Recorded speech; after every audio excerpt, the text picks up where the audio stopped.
Frank Morrison was 19 and had little to show for it.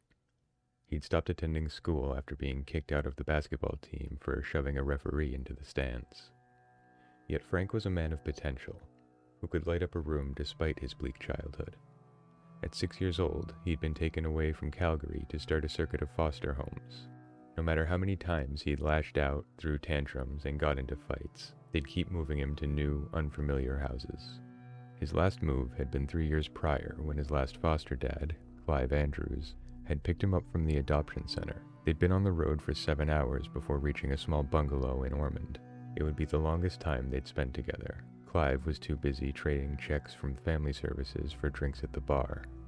Ormond was a small, stale place, a remote town of 6,000 inhabitants, where gray winters drag on for most of the year.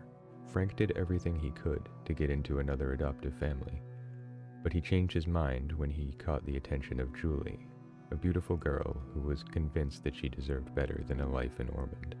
And Frank, as an outsider, was her ticket out. Frank attended the parties she threw where everyone was younger than him and easily impressed, which he liked. He met the impulsive Joey, who liked to show off, and the shy, naive Susie, who was Julie's best friend. They would hang out at an abandoned lodge up Mount Ormond. Their time together was the perfect break from the boring conformity of their small, insignificant everyday lives. Frank saw it as an opportunity to shape their lack of experience into something powerful. He lined up nights of debauchery and rampage, testing their limits. Bullying, vandalism, and theft were essentially their weekend plans. It came to a point where they would do anything he asked. Nothing was off limits when they put their masks on. One evening, Frank dared Joey to go vandalize the store that had recently fired him. They snuck inside easily enough, as the building was supposed to be empty after closing hours. But a cleaner who was still there grabbed Julie as soon as she came near. Hearing her stifled cries, a dark impulse took over Frank. He rushed to her aid, knife in hand, and without hesitating, planted the blade into the cleaner's back. As the group stared at Frank in shock, he ordered them to finish the job. Joey clenched his jaw, grabbed the knife, and stabbed the bleeding man in the ribs. Susie didn't want to do it. Frank shouted at her. They had to finish what they'd started.